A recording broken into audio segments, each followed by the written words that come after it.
Ni hao, konnichiwa, salam, ciao, bonjour, namaste, jambo. Bienvenidos! Hey, my name is Jedley. This is Reading with Your Kids. We are beaming out to you and the entire planet from the beautiful, historical, book-loving neighborhood of Reedville, the loveliest neighborhood in all of Boston.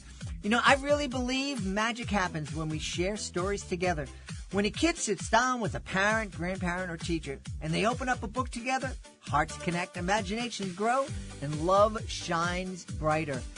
We here at Reading with Your Kids, we're all about connections, making connections, supporting connections, and we're so happy that you're here with us. Please help us grow the mission by telling all of your family and friends about the show, and let them know that they can hear us on the WREB AM/FM 24/7 radio network, and they can find us on the iHeartRadio app, on Spotify, Apple Podcasts, Good Pods, Amazon Music, YouTube, Audible.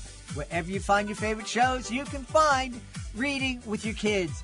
Really excited for today's show. First up, Academy Award-winning director, animator, and author Alan Barillaro is here to celebrate his picture book, Today We Will Be Eaten. Later in the show, Jennifer Dickinson joins us to celebrate Maggie's Big Break. This episode of Reading with Your Kids is brought to you by Fart Boy and Reeky Dog, Dino Doom. Fantastic new graphic novel written by New York Times bestselling author Joan Holub, who's written over 200 amazing books for kids. It's school sleepover at the museum. What could go wrong? Well, how about this? A snack-fueled explosion of garbanzo beans and peanuts unleashes a stink so powerful it brings the dinosaurs back to life. Now, Fart Boy, Reeky Dog, and their friends are in the middle of a dino-sized disaster. They have to solve tricky riddles, find missing bones, and stop the stinkiest villain of all, Professor Gravy Pants. Because if they don't, the dinosaurs could take over. Or worse, they could become Dino Dinner. This action-packed graphic novel is bursting with friendships, adventure, and enough laughs to shake the museum walls. If your kids love superheroes, if they love dinosaurs, and if they love to laugh until they can't breathe, then Fart Boy and Reeky Dog Dino Doom is the book for you. Because sometimes the power to save the world comes from the unlikeliest place. Grab your copy today and get ready for a reading adventure that's truly dynamite. Joining us right now from the Bay Area in California, our guest is here today to celebrate his new picture book. It has a happy title, Today We Will Be Eaten. Please welcome to the show, Alan Barillaro. Alan, how are you? Thank you. It's like an optimistic beginning, right? Of who's this pessimist that we're meeting today? We just had a friend over for dinner, and I was telling her my son-in-law, we went down to Puerto Rico. It was his first time in Puerto Rico, and 3 hours after we got off the plane, we were at a funeral home, which was in a cemetery, and we're there. One of my beautiful wife's family passed. And so we're there, and when we parked in the cemetery, it was nice and bright and everything. We're leaving, and now, again, Max had never been to Puerto Rico before. I don't think he'd been much out of the States, and we're leaving, and it's pitch black, and we're walking through the cemetery, and I'm telling him about the story of the chupacabras, and he's hearing all these noises he never heard before. That's great. That's a good book right there. I'm interested. I'm following completely. Then what happens? Well, with the chupacabra, we didn't trip over a grave, and but we could change the story if it's more marketable. That's true. We could workshop this. So tell me, who's going to be eaten today? A ladybug and a dragonfly. They're flying in a storm, and the rain hits, and they land into a stream, falling, floating down the current. Wondering, today, worrying, today's the day we'll surely be eaten. And that kind of starts off our story. It's an unusual premise for a children's book. Let's talk more about it. Well, for me, it's like I always fall in love with character and the idea that, to me, it was like this meditation on anxiety where you could sometimes just take a breath. And, there's a lot of life that's unexpected and you're not really sure how it's going to turn out. But to me, I guess the idea just came from, that feeling of floating down river, predator and prey, no matter what, we're all on this journey together. And sometimes a little reset and looking up at the sky just felt right to me as a little meditation that, surely things do happen. But you can also open that uncertainty can also open you up to like discovery and beauty and surprises. So that's what makes life, so beautiful is those things you don't expect. So, I was trying to, touch upon that in a way that kids like, but also in a very gentle tone that just feels like, I don't know how to describe it as an artist. It's just, you want to feel like everybody could slow down for a moment and take a little breath. And was that a little helpful pause? Yeah. Is that how you create? Do you start, as I've heard so many authors say, with, I'm going to start with how I want my audience to feel at the end of the experience? Yeah. I think it's, you'd be foolish if you, in my view, to lock into something and not experience it. Like even when I'm in animation and film, you want your part audience as well. You want to have a reaction, and there's a feeling you're trying to get across as an artist, but there's half of you is also the reader going, how does that feel? But I chase that. Sometimes it comes with imagery, and I kind of circle around this theme, or, like a truth that you feel is real, that is worthy of maybe an idea. Kind of dig around a bit. But every book is different, and I feel like everything every time I try to come up with a rule, it doesn't work, and you have to kind of be open to changing your method and letting the story guide you a little bit, not being too prescriptive, but also try to have a little bit of a direction is my goal. But a drawing will mean a lot to me sometimes, or one word that unlocks the whole thing, and it gives me something to kind of start excavating, I guess. It's like, what is this? What is this feeling? Why does it feel so right for me as an idea? Yeah. You alluded to the fact that you're an animator. You're not only an animator, you're an Academy Award-winning director and animator of all sorts of Pixar films. What's the biggest challenge going from telling a story through animation and moving images and voices and whatnot to telling a story in under 600 words with 32 pictures? Yeah, I already feel the pressure when you say that.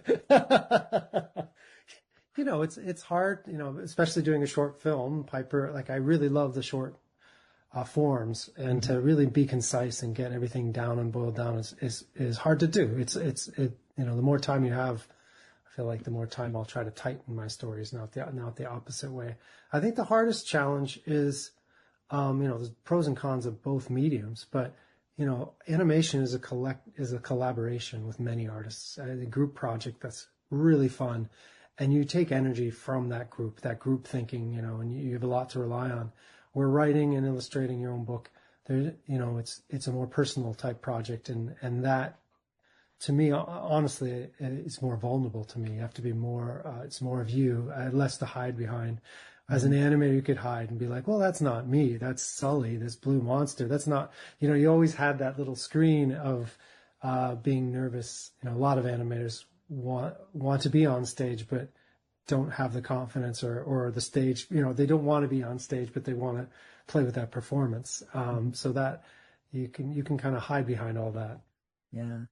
The kind of relaxing meditation that you are thinking that today we will be eaten was that created out of a realization that there are a whole lot of kids these days who are struggling with anxiety?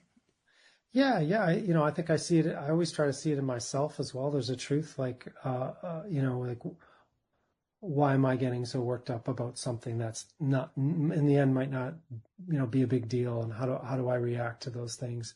Also, seeing as a parent of 3, as you grow up, you worry for your kids, and you see how the world, like, this is a lot of anxiety coming their way. How do they handle that? So yeah, there's a need.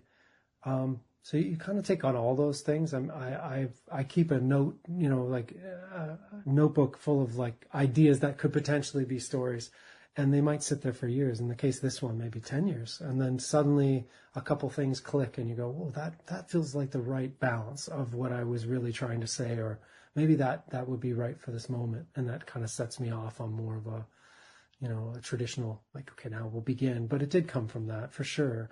I think we all feel it, and but a lot of it is very. I try to, and I think this is a Pixar thing. You try to make it very specific in a way of your own life, and hopefully, if you're really honest about that, or you find it funny, or if it feels truthful to you, hopefully others feel the same. But I try not to look at it other than like look inward of what's happening in my own life and kids and kind of thing like that, and go, oh, I don't know if I'm really stressed right now. How do I bring it down? And I do think of the audience in that way. I try to think of it as similar to the movie theater. It's like, I try to think of the kid reading this book, but also the family reading it together, or the parent who went, and, did everybody feel like they, that it was a book worthy of their time, I guess. Mm-hmm. You mentioned keeping notes, and you said in this case it was 10 years from the time you had that initial. How do you keep? Because I'm sure you have a mountain of notebooks and ideas and everything. Yeah. Do you have some kind of system where you review it every once in a while? Or I should. You know what ends up happening? That the best way I can describe it, and I don't know, this is the silliest analogy. But it was, being of Italian background, I remember my grandmother always in the garden with tomatoes, and like the way you'd seed, I always thought, one seed would be strong and one seed per plant. But a lot of seeds don't grow as big as you think they're going to be. And to me, that's storytelling. You feed everything, you give it seeds, and I kind of keep them alive. I don't just necessarily put it away too long. I think about it from time to time and mix and match. That happens a lot of Pixar films, like, this idea, that didn't go somewhere and then it ends up being a part of another movie, or they kind of stay with you as like, well, that'd be really interesting. And then once in a while, you don't know why. That tomato plant's just a little stronger than the others and starts going. And I try not to force that. I think when I was younger, I'd push it and go, this story's got to work. But, your instincts are usually there's something bumping that you haven't solved yet. So I try to keep them all going. So it might sound strange, but I work on about 5 books at the same time. I try to keep around that number at different stages, So in the morning, even though another book's due, I might, what about that one idea in that notebook that could it become something? Well, that's not it, and I kind of put it away, or that could be interesting. Maybe it's this kind of thing. So I try to keep those different, like in my mind, it's like different productions, because you do get tired and you do get you start to get tunnel vision if you're on one idea. That happened in animation a lot. If you're 24 frames a second, right? So 24 drawings a second. At Pixar, it's 4,000 controls on Woody to move him, one frame. So a scene for a 3-second scene of dialogue could take you a week or maybe even 2, depending on the difficulty. So you really live in a very small moment, and you start to lose sense of what was I doing in the scene? I can't see it anymore. I kind of go blind. So I try to approach writing the same kind of worry of like, hey, at a certain point, I'm not going to be able to see my own story. How do I break out of it for a moment and, write something completely different, come back to it with fresh eyes. Yeah. Has you ever experienced this thought when you're working on one and you're in a scene, it's like, nah, this ain't going to work here. And then you go to work on the other one. It's like going, oh, it's not going to work over there, but it could work right here. 100%. All the time. And once you embrace that as not a failure, but like, oh, that's how this works. All these puzzle pieces, it's like you're one combination lock away. It sometimes feels like with story, and you're like, that's not it. But then you go over to this lock and you're like, that's the number for here. 100%. And I would see that again. I'm mimicking a little bit of my upbringing at the studio of that being the thing where you would work on other stories, help another story, be on your own film. Wall-E would be going on, and then you go to The Incredibles, and you start to go, not mimicking each other, just kind of snapping you out of your own structure. So I'll play those games with myself all the time, where if I feel stuck, would I read or what else I kind of creatively look at, I try to break out of what I'm like, do something totally different. Books that have totally different structure, totally different themes, because I feel like I'm on a little hamster wheel a little bit going, I need some inspiration, and I don't want to copy directly. So when I'm making animation, I read a lot, and then sometimes when I'm reading, I'll watch way more movies and going to the theater, or a museum, just to go all these other art forms and all these different forms of expression. Wow, that's what I was trying to say, but this master has done it so beautifully. How do I chase that now? What's the answer? Yeah. I know when I was younger and in human services before I started performing, I know I was working with kids with severe developmental disabilities, and I knew nothing. I mean, talk about going in and being an idiot, but I'd be able to look and see what all these therapists were doing and kind of failing at, and I'd go up and go, well, did you ever think about doing this? And they do it and it worked, and they all got mad at me because they're like, you don't know anything. You're a lifeguard. Go back to the pool. That's good. Yeah, but those fresh perspectives, right? That's you want that in your story. You want to, even going to the bookstore sometimes when people ask me about writing, like, where do you see yourself on the shelf? Or it was a great question of like just hang out in a bookstore and look at the books and say, and what's missing? Like where are you? Where are you in there? And is there something, in the case of my other novel, Bun's Rabbit, in middle grade, that I felt like something was missing for my kids, skipping chapter books, or like I was just having a hard time finding books for my kids to read at bedtime. And that book came more from that structure of going, I want a hybrid graphic novel chapter book with tons of prose, because I want kids to feel really confident after this that they can read a chapter book. I feel like there's a little, I remember that feeling of being scared to make that leap almost and going, wow, this is just too much. And I wanted the illustrations to kind of pull them along a little bit, but at the end feel really proud of that they read that. And selfishly as a parent, I just had different readers, and reading was a big routine, is still a big routine for us. And finding books that I could read for all different types of reader all at once was hard. So it's like, well, that's what I want. I want a book like that. I want to be able to, have my daughter who's way ahead in chapter, a little older, and then sons who want graphic novels, just to kind of keep that full entertainment in a sense going through, and still, and the joy of reading, but come out of it with some confidence. Yeah, I'm really happy that me and hopefully the rest of the world are waking up to the fact that kids who are reading graphic novels are reading. Yes. Yes. Yeah. I've said this many times on the podcast. My son loved anime. He loved graphic novels, and I supported. We got him. But every once in a while, I go into the room and kind of discount it by saying, dude, you're in high school. Can you read a book, just one book without a picture, do you think? I think it's like there's a great, little preface at the beginning of a Truman Capote short collection where he's explaining, Breakfast at Tiffany's and other things, and just his frustration with the generational differences of, we are so used to reading scripts in different forms, how much more flexible we are to go back and forth and enjoy that. And, why can't I, as a writer? That really stuck with me, because that's how I feel. It's language is dynamic, and it's not one thing or the other thing. It's that, hey, it's this collage that we can always keep playing with that form. To me, it's very strange to like why, as an artist, when someone says, well, it's getting a little boring, or chapter book, I always take that as a certain amount of responsibility. Go, well, what are we bringing to the table? That's true. Yes, there's all sorts of reasons and technology. But if I imagine this being a museum and everything's the exact same length, and every painting is painted on the exact same canvas at the exact same size, what's so different about it? As an art, you start to feel confined, and the next generation, if we look closely, always likes to shatter that and shatter the form, and I love that about art, that you can constantly keep it. It's, just when we lock it down and say, now that's the new thing, we subvert it and change it into something else. Yeah. It's interesting you're talking about the art changing and how we express ourselves. One of the things I've noticed about myself is I was the guy, the movie's coming out. Oh, I'm there first day. Yeah. I haven't been in a movie theater since before the pandemic, and even just sitting down watching it, I have a real hard time sitting down and watching a movie, whereas I am currently re-binging Breaking Bad. And I can watch 5 episodes in a night, but I can't sit down and watch an hour and a half movie.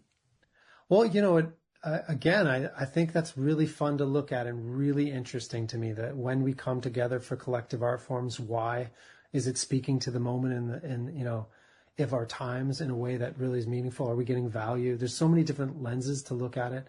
I also feel like some of the strongest writing right now is happening in TV because those artists feel they have more freedom. Mm-hmm. And the form, again, changes. How about I change the story length?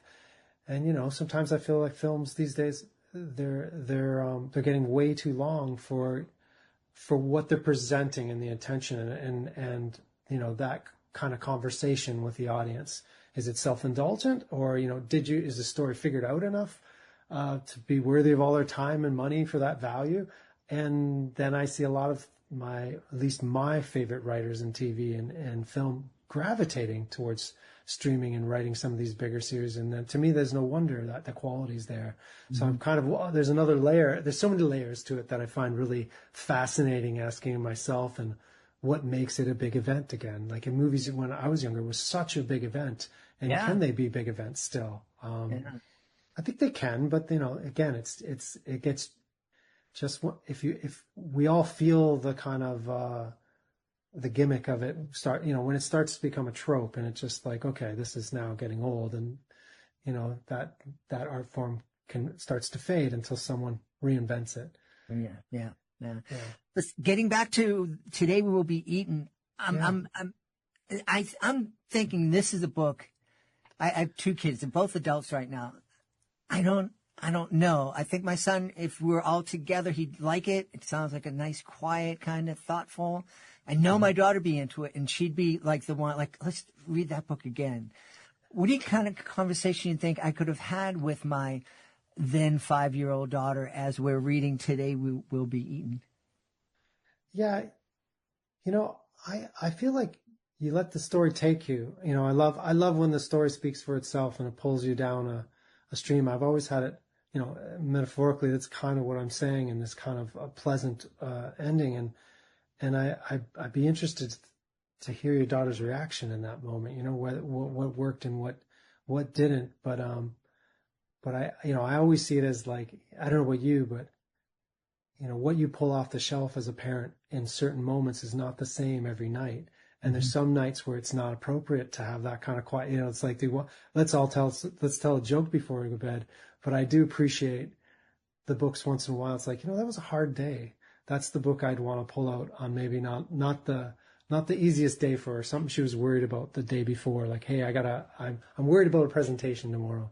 To me, that's where I hope my book could slip in and be like, did that just give you a little bit of, to take that worry down a notch or two and just take a breath, and write for bedtime. I try to imagine the scenario for, because stories are doomed if you try to say it all, and to me, I try to focus in on what that was. And similar to like Piper, my short film with the little sandpiper scared of the waves, there's little aspects of, having confidence to face your fears. And it's, in a sense, it's very simple. But there's another layer to me that's super important, which is, as a parent, that's the parent I wish I was, where I can watch from and observe from a distance and not be a helicopter parent. The other story, it's really about my fear of that I would never let my kid do that, because I can't let him by the shore, because what if something happens? So that mom bird is really the story for me of where it really started, because can I let go? Can I let my kid grow up and learn lessons and be there when they need, but also keep my distance? So it kind of starts from there. That is a hard thing. I spent a lot of time when we first launched the show talking about helicopter parents and parents wanting to wrap their kids in bubble wrap and all that, and kind of patting myself in the back saying, I didn't do that with my kids. I let my kid. But then I look back and I'm like, but I was parents who like woke me up in the morning and said, see ya dinner time. Come when the street lights come back on. And I literally, we would drive our bikes all 15, 20 miles, and it was great. And I know my kids never did that. Very true, right? There's so many things where I was like, I don't, and how would I even allow that? Like, how would you, I would just go right into that old man, like, well, times were different then. In the 80s, you could ride anywhere as if there was no dangers. You know, you've are creating for audiences, and you're very much aware of your audience, whether it's an animation or writing a picture book or a middle grade novel. I've been doing educational magic shows for 35 years. I get instant feedback. I do something, I know if a joke lands or not instantaneously. And sometimes I really like when they don't land. There's only one person that likes the joke. That's like, same. It's like, yes. That's okay. That's my audience. There you go. But what's it like? And I've talked to lots of authors about this. You know, you're working in this case and Today We Will Be Eaten. You first started thinking about this 10 years ago. You're by yourself. You're in and out of collaborations, but you're never in front of the audience when they're reading this book. What's it? Because I have a hard time wrapping my head around that. I think I have to test it in similar ways, not maybe fully as we would in film, you know, where you have screenings, but you know, it starts with like trusted people of how you show. As an animator, you know, for folks maybe not familiar with the process, it's at least at Pixar, it's very much like being an actor where you go on stage every morning and you show your shot and you perform and you fail sometimes horribly and then you get back up and you redo it. So that methodology doesn't change for me in the sense of my approach. I mean, I don't have the crowd around me, but I'll use certain windows and be very careful about who I'd show and when and what feedback I'm looking for. Not necessarily looking for the solution, but looking for how they reacted and who's your reader. Like you have to always take into account, you know, what you're trying to say and who might really lock in with that. And then there's a little, kids, like for instance, in my first novel, Where the Water Takes Us, it was, I wanted the dialogue. It was really important to me. It felt natural in the pacing. So I had my daughter and her friend were at the same age and we read it. We acted it out. We did it like a theater project and it was built that way intentionally. And I changed so they were reading and I was changing the writing with a pencil and paper as they were reading the script. I would watch and change the words and it was just listening to, sometimes you have to just get out of your head and hear it out loud and go, well, that sounds terrible. I better change that. Doesn't sound natural at all. So I like the acting side of things. That's a real go-to for me in performance. It feels really natural. You know, and now I'm feeling like it's still not enough. So I'll go to school visits and I'm more comfortable now to read to them right off the bat, even something that is not published yet, and just get reactions. So I want to do more of that. I want to read, you know, I have another kind of pitch book coming out, you know, after this. I'm just finishing it up and I'm, you know, I'm anxious to kind of read it out loud and try some material on the road and bomb. Like you said, you'll be totally fine to bomb. You want to know kids they're the best audience because they don't hold back. I don't know about you, but do they hold back? No, not at all. Not at all. And it's funny, people will come up to me and they say, hey, have you ever bombed? And I'm like, of course. All day, every day. Yeah. It was really a secret weapon at Pixar, which was a lot of studios previously, and the tradition is you would go and see all these acting scenes separately, each of the individual artists. Let's say Disney would go to their offices. And the more important they get, the more kind of siloed it become. But the founders of the studio didn't like that at all. So because it hurt the art. But if you do it all in the same room, you know, the veteran person is showing who's been there and worked on so many amazing movies, but also the person who just started yesterday. And we bomb. Like you start to realize, like, oh, this isn't perfect. It's about taking risks and taking the risk to bomb. And then it gets really fun. Then everybody gets really confident and go, he just bombed, she just bombed. I now have permission. And a good director sees that, because closing a door on an idea, same with writing a book where we're talking about switching ideas. Oh, that's gold to go, well, don't go that way in the story. It's not a failure. It's actually the best thing that could happen. I know not to go in that direction. I wrote that chapter. It definitely doesn't work. I feel it. I can barely do I feel it? It's terrible. But now I remember it. I know that's a path not to go down and change. And you want those to guide you, right? You don't want to feel if you're writing and I'm drawing and I'm feeling really like, wow, I really nailed it. Another great drawing. I'm in a lot of trouble. I need an intervention. A friend better come over and stop what I'm doing. You know, I really love that idea. And you're the first author who's mentioned it, going out, going on the road and testing, you know, like a comic gets up, you know, and does a set, with notes and thinking maybe one of these will get a joke, will get a laugh. And with me, it would be, I would sandwich a new routine in between two killers, you know, that I don't try this one here. I think that's a wonderful idea. You're going, instead of just going and reading the book that just came out, that's been published and polished and everything, it's like, let me throw this idea about, to you guys. What do you think about this? And it's more truthful in the day of social media. It comes for a lot of reasons for me, you know, of like everything I do, you know, as an artist, it can look so daunting, you know, going to school and like, hey, I'm an author. And I try to break down that wall and see someone make mistakes, show your bad drawings, show that there's just hard work behind this. Not everything, things can look so polished, right? You see someone, this is how you make a book in 5 easy steps. And it's intimidating and it's a lie to me. I don't, or at least it hasn't worked out for me. I would love that to be the case, but it has not worked out that way for me. So that honesty matters to me too. Also, I think it's important. I don't know about you, when you bomb, it's, you're not just trying to please, you're trying to understand it's about what you were trying to say didn't land. Now, what do? You don't just change what you're trying to say unless there's a real, you know, inherent problem in the story. I think that's a hard learned lesson for me as I've worked at that studio of, oh, wait a minute. I think what I'm saying is right. I'm just not saying it in the best way I can, you know, and good comedians do that. They practice their joke, versus I'll tell another joke completely because that didn't work. Then you get yourself in, I think, a lot of trouble because you're never sure about why you made those choices. But do you do the same? You're kind of like, you know, when you go in, this is probably not going to go well, but I'm trying to figure something very specific out. Absolutely. And we'll say, hey, I'm going to try this. Probably not going to work. And at the end go, well, I was right about that. This didn't work. Yeah. And, I've watched, you know, pitching movies. That happens a lot, right? You tell somebody and you go around, but by the end of the day, if you've told, you know, crew and you're telling them the story changes, I've watched directors change that story from 9 a.m. to 12 and everybody helped just by being there and being a soundboard to go, okay, that didn't land. That landed, but then it felt okay. And you kind of get there and you start to go, these are the things, these are the tools. They are tools to use to kind of get you there.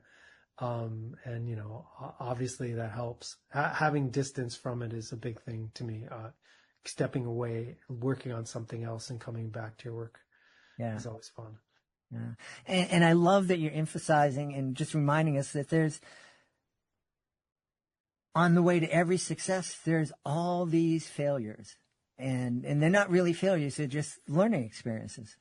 Yeah, we've made mistakes a bad thing. And, you know, and when it's the most powerful way to learn in the sense of like how you're, you know, I was so fearful of it. You know, what if I make a mistake on this big stage? The bigger the stage, you know, you get more nervous.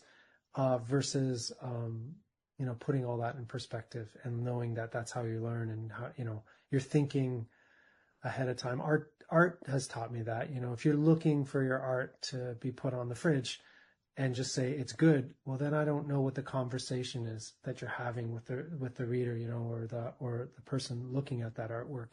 It is a conversation. It's taken me years to understand it. I really love cooking and I wasn't sure if I wanted to be a chef. And then it took me many years till I was like, wow, this is the exact same thing. That's why I loved it. The thing I loved about it was I'm going to communicate something and offer something up and see somebody's reaction. And that to me is kind of what's beautiful about storytelling and filmmaking and making books is that reaction and that conversation. It's not a one-way street. Mm-hmm. Mm-hmm. A lot of people, especially in the world of children's books, their mind is exploding over AI.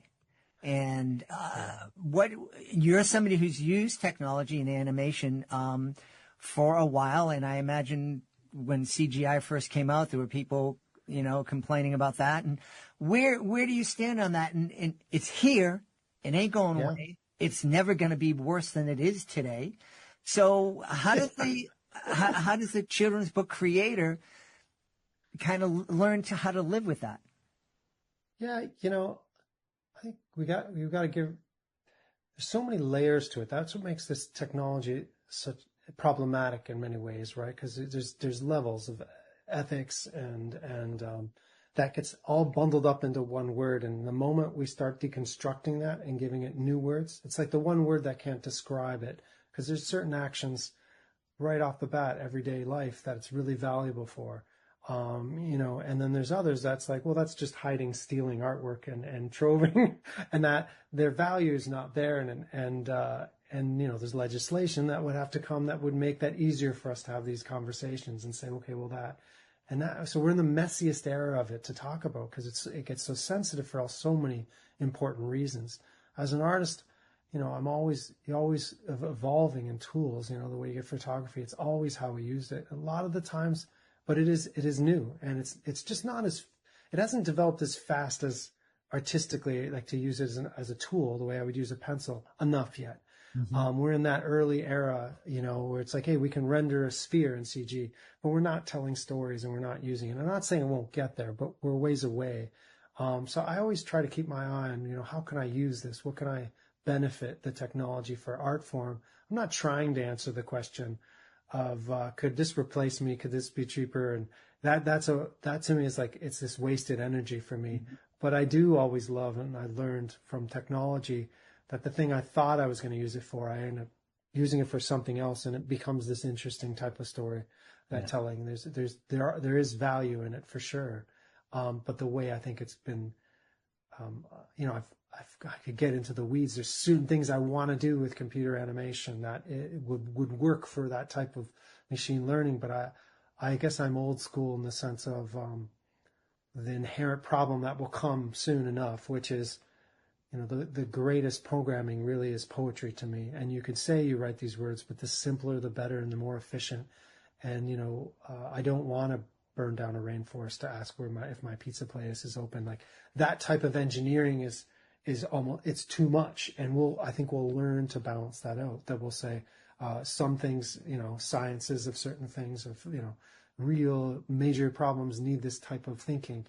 But everyday thing, when the price tag comes back your way, right now it's all been free. When the price tag comes back your way, I think we go back to smarter, simpler codes that help us balance it. So I'm getting all boring and tech, but I do feel like it'll level it out a little bit. Mm-hmm. I've talked to friends about it, and I lived through the dawning of the DJ. There were always DJs on the, but when I was in high school, we had live bands, 3 or 4 live bands for a dance. And all of a sudden it's DJs. And it's like, wait a minute, it's not human beings. But the good bands stuck around, and DJing became an art form in and of itself. Yeah. And then it gets reborn in the same way. I feel like in art, textural things and physical things, all of a sudden the value will go up. You'll go, well, I'm being fed all this kind of fake stuff that feels the same to me. What's different? And I think there's the human experience again showing up and of just evolving. For sure. Yeah.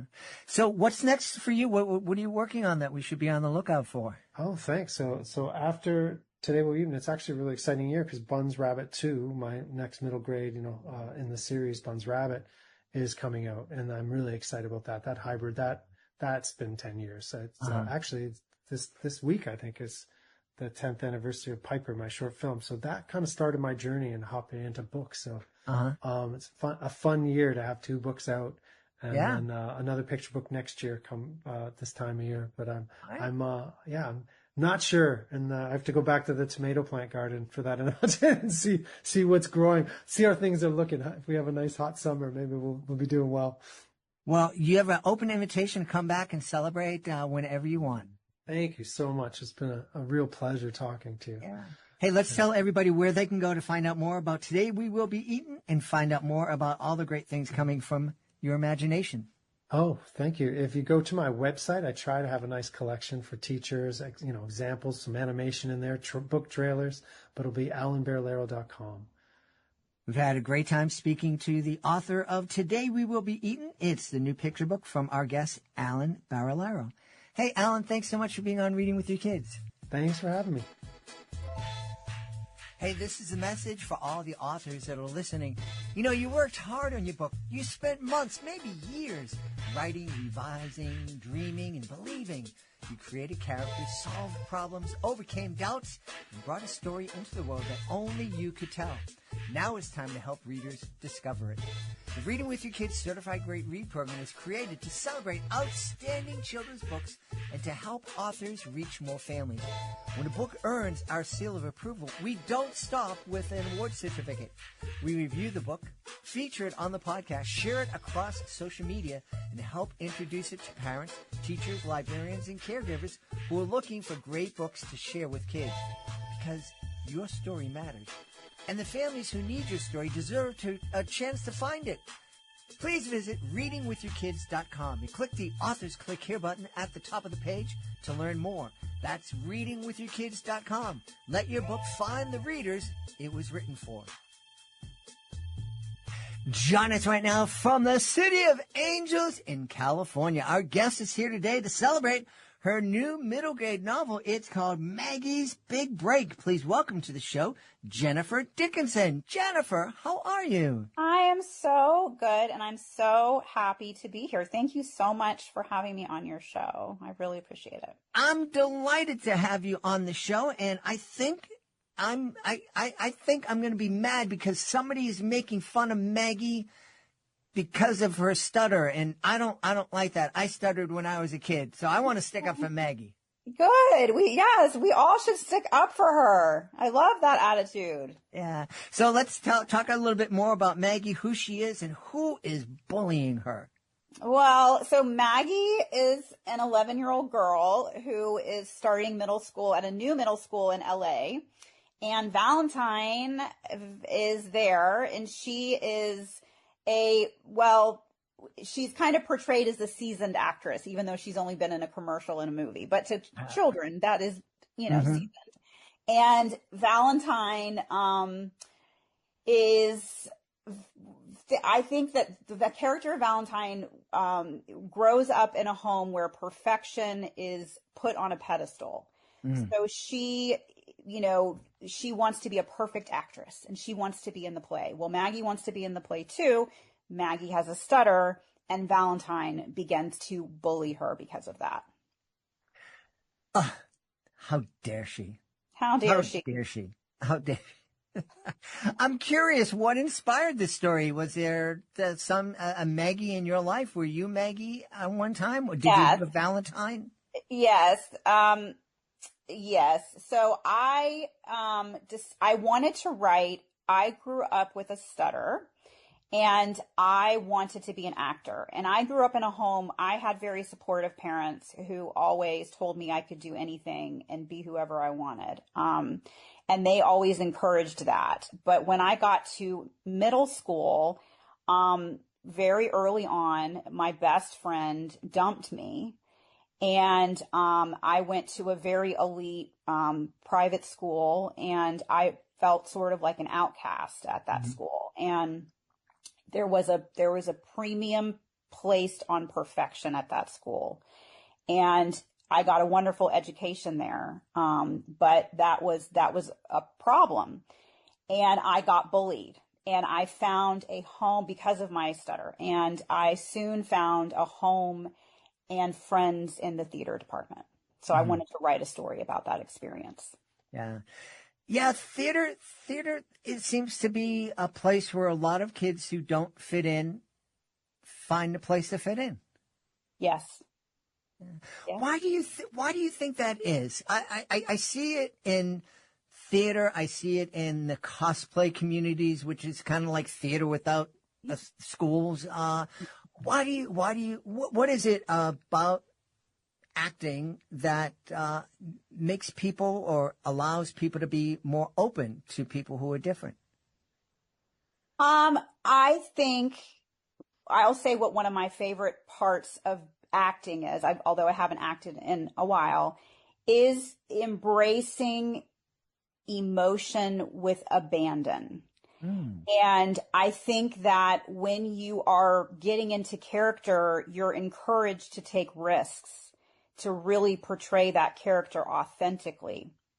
And those things are scary to do, to take risks and to perform with abandon and to really embrace the emotional landscape of the character.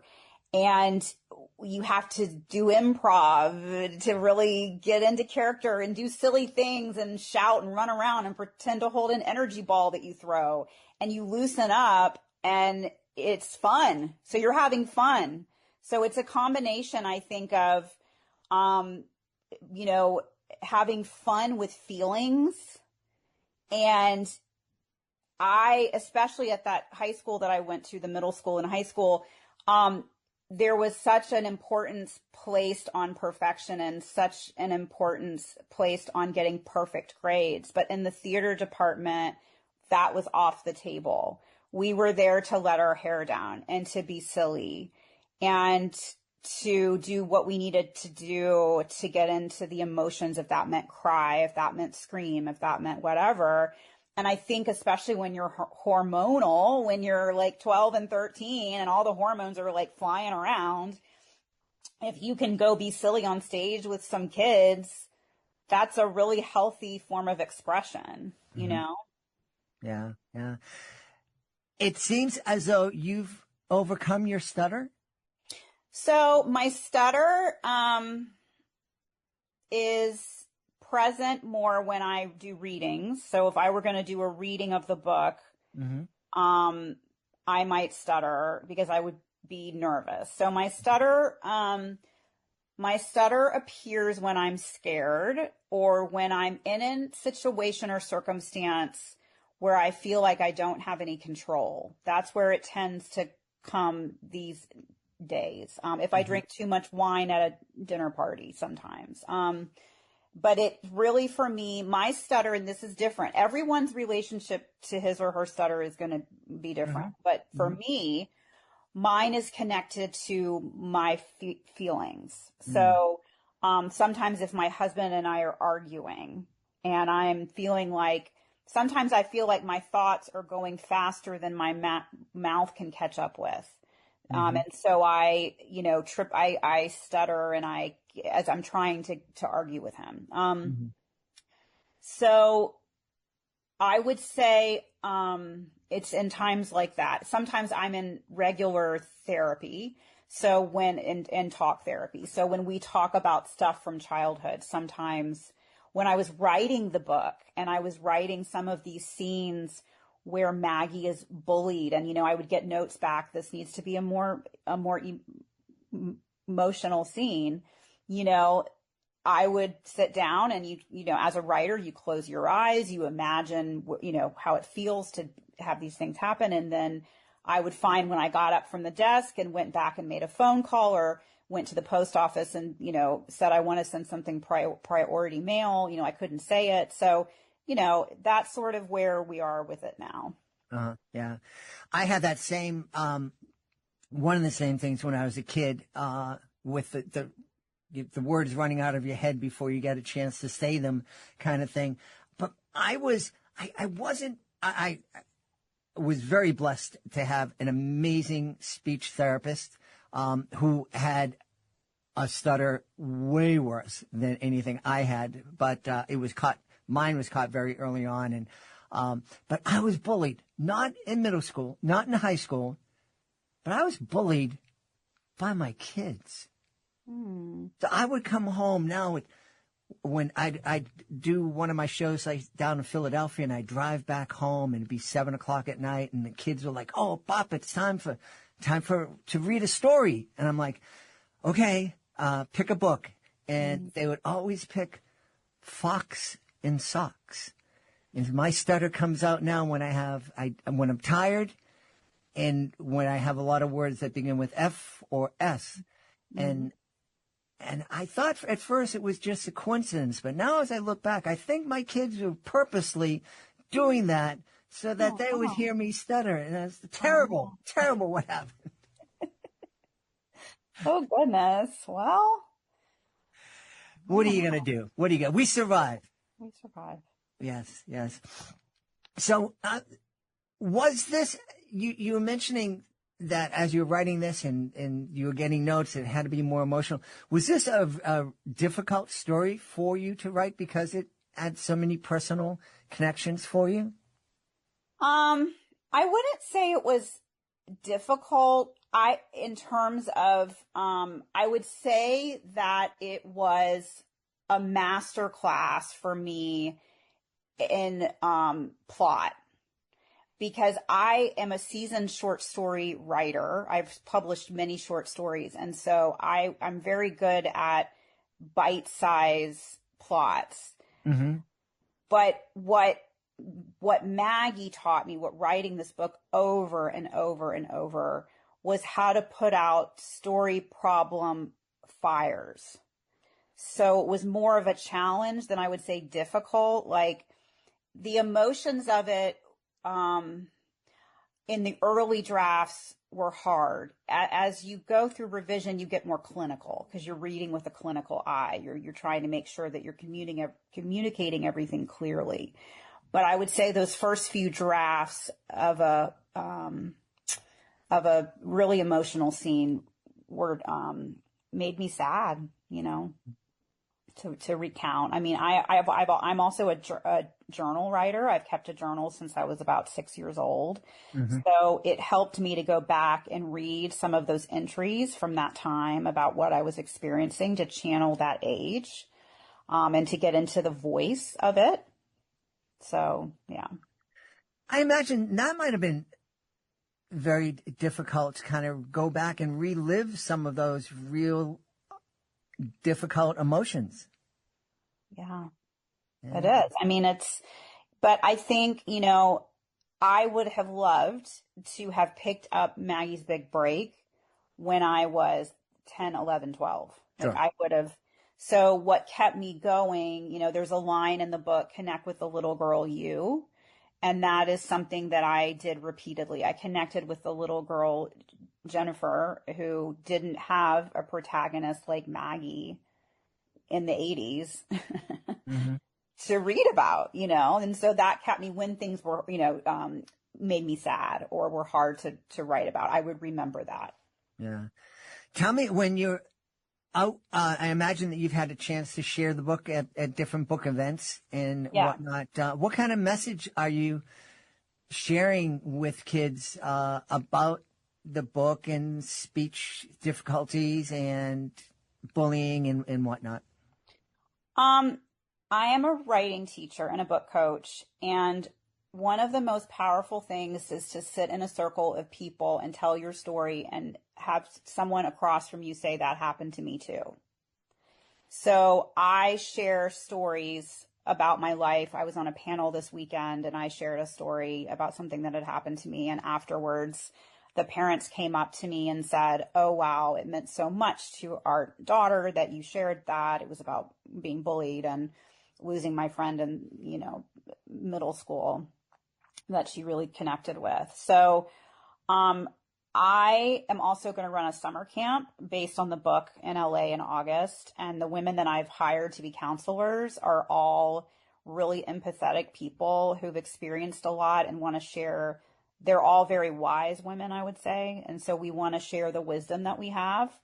So I feel that this is a book that invites connection, because there are a lot of ideas in it that are universal and that we all want to be seen, heard, valued, and respected, all of us.